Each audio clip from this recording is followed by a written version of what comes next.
Hi, my name is Erin Teschuk. I run for New Balance, and I'm going to be competing in the 5,000 meter tomorrow night at the Canadian Trials.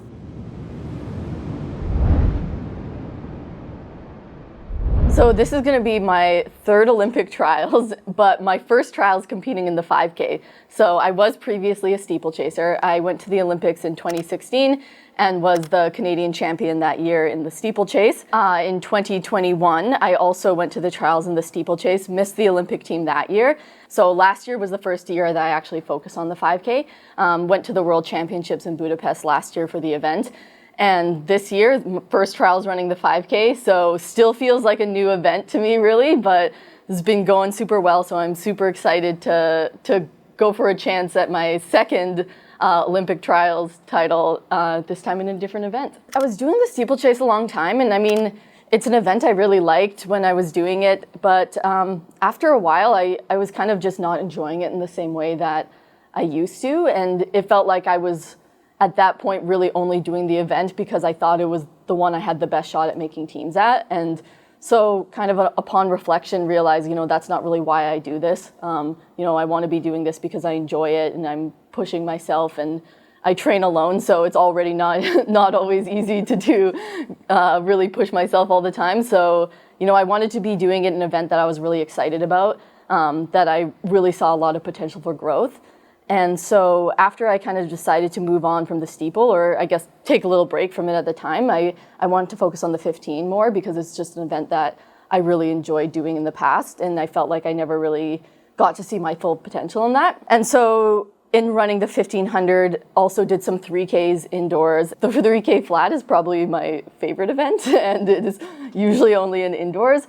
But once I started having some real success in the 3K, I think it kind of got me thinking like, hey, this could probably translate pretty well to a 5K.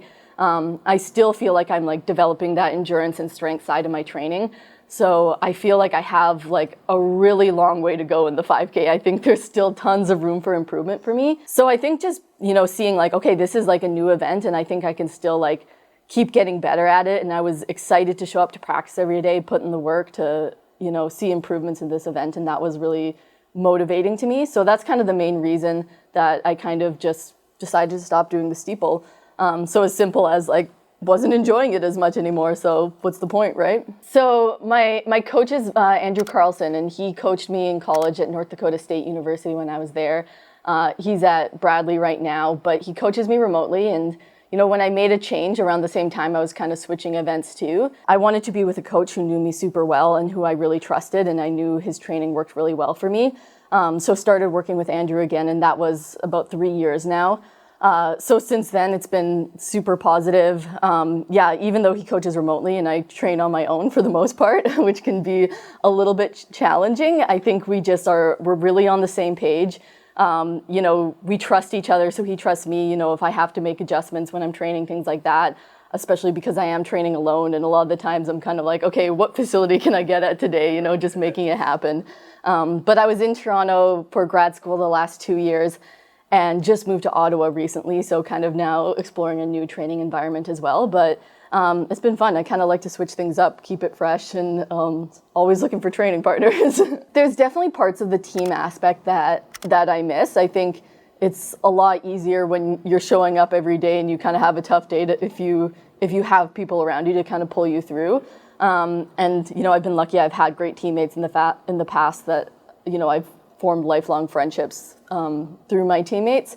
So I do miss seeing those people every day, the social aspect as well. I do, however, think like this training situation works really well for me. Can sometimes be prone to overtraining a little bit, and I think just having training that really is tailored to me from a coach that knows me super well has really benefited me. I do think, though, it can be challenging on those days where you have those really tough workouts where you have to they're supposed to be race replicating type workouts.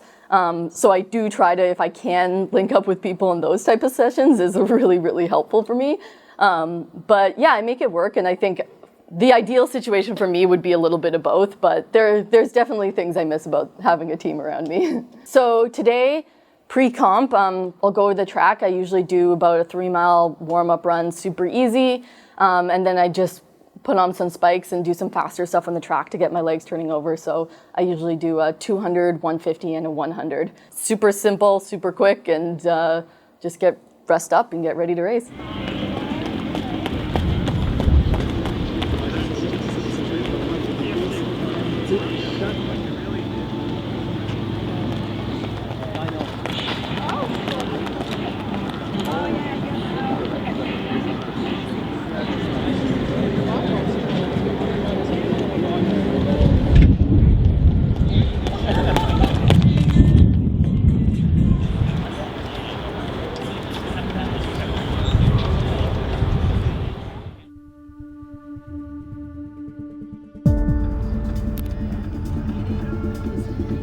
So warm-ups before the race, again, just keeping it really simple. Just go for a jog. 2.5 miles is my perfect amount, or 4K.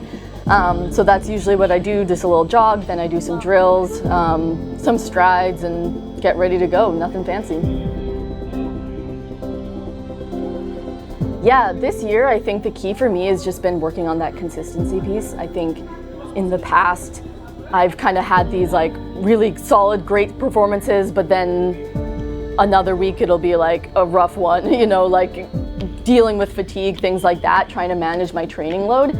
So focusing on consistency and management of training load has been huge for me, especially as I'm moving up to the 5K and trying to kind of build up more strength and endurance. The consistency piece, I think a huge part of that is mental. So, you know, how in those tough races where maybe it's not my best day, can I really mentally stay in it and still get the most out of myself? So turning those like C days into B days, even if they're not going to be the A+ performances, because we know we're not going to have those all the time. So that's been huge for me as well. Amazing, thank you so much. You're welcome, good luck, crush it. I really like to just race off of instincts. I think in a championship situation, it's all about trying to place well and win.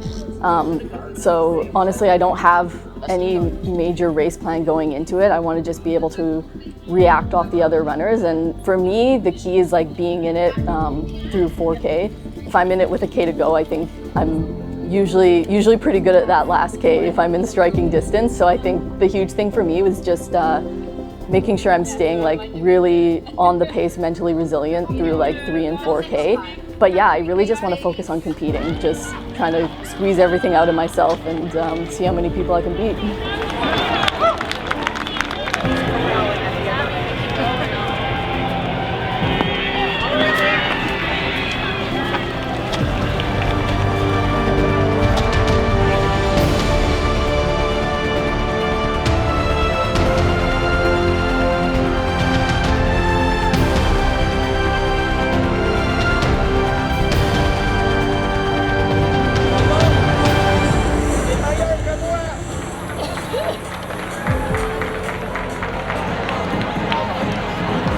Betul-betul